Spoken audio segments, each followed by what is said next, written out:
بسم اللہ الرحمن الرحیم۔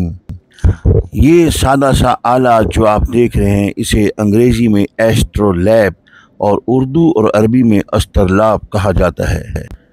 یہ قدیم ترین اسٹرلاب 927 عیسوی میں نستلس نے بنایا تھا۔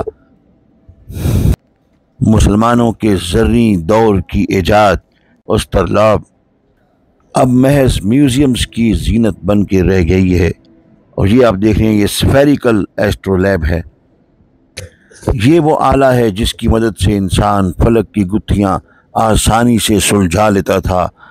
وہ وقت تھا کہ جب ستارے انسان کے ہمراز تھے اور انسان اس آلے کی مدد سے آسمانوں سے باتیں کرتا تھا۔ یہ آلہ دراصل ایک قدیم کمپیوٹر تھا جس میں زمین اور آسمان کے درمیان فاصلوں، ستاروں کے مقام، نماز کے اوقات، قبلے کی سمت، حتیٰ کہ وقت معلوم کرنے میں بھی مدد ملتی تھی۔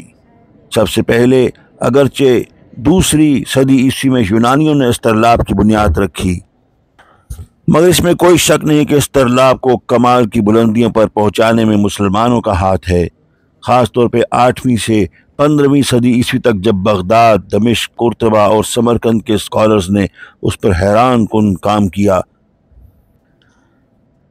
دنیا کی سب سے بڑی عالمی اسلامی نمائش میں یوں تو بہت سے اسٹرلاب رکھے تھے۔ مثلا یہ اسٹرلاب دیکھیے کہ جو پوری کائنات کا احاطہ کرتا تھا اور ستاروں کی پوزیشنز، اس کے علاوہ بہت سی چیزیں بتاتا تھا۔ تاہم ہمیں حیرت اسد ہوئی جب معلوم ہوا کہ مریم الاسٹرلابیہ نامی ایک خاتون، وہ عظیم مسلمان عورت سائنسدان تھی، ماہر فلکیات تھی، جس نے اسٹرلاب کو نہ صرف یہ کہ خود بنایا بلکہ اس کی ترویج کی اور اس میں نئی جہتوں کو تلاش کیا۔ یہ آلہ مسلمانوں کے ہاتھوں میں نہ صرف آسمانوں کے راز کھولتا تھا بلکہ سمندروں کا راستہ بھی دکھاتا تھا۔ اسٹرلاب کی مدد سے دن یا رات کے کسی بھی وقت ستاروں کی بلندی ناپی جا سکتی تھی، قبلے کا رخ معلوم کیا جا سکتا تھا، نمازوں کے اوقات طے کیے جا سکتے تھے اور سفر کے دوران اپنی پوزیشن کا علم حاصل کیا جا سکتا تھا۔ اس کے علاوہ زمین پر کسی بھی مقام کا طول اور عرض بلد معلوم کیا جا سکتا تھا۔ ماہر فلکیات عبد الرحمن صوفی نے اسٹرلاب کے سینکڑوں افعال اور اس کے کام اور اس کے فنکشنز پر ایک پوری کتاب لکھی ہے۔ کہتے ہیں کہ دوسری صدی عیسوی میں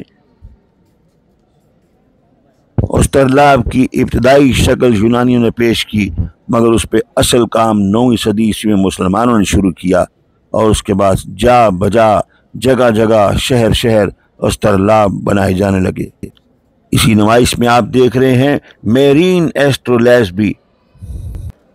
یہ اسٹرلاب اب امانت کے طور پر میوزیم میں رکھے گئے ہیں، ہمارے عہد زرعی کی علامت، ہمارے اس روشن اسلامی دور کی نشانی۔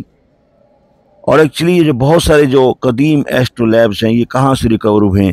یہ ان جہازوں سے ریکور ہوئے ہیں جو ڈوب گئے تھے۔ یاد رہے کہ اسٹرلاب اندلسی مسلمانوں کی یادگار ہے، اور اندلس میں یعنی اسپین کے مسلمانوں نے اس پر کافی کام کیا۔ یہ اسٹرلاب بھی ایک قدیم جہاز کے تباہ شدہ ملبے سے جو کہ سمندر میں ڈوب گیا تھا وہاں سے ریکور کی گئی ہے۔ ایک ماہر اسٹرلاب ساز کو ایک اسٹرلاب بنانے میں کئی مہینے لگ جاتے تھے، اور بعض اسٹرلاب تو اتنے پیچیدہ تھے کہ ان میں ہزاروں ریاضیاتی نقشے چھپے ہوا کرتے تھے۔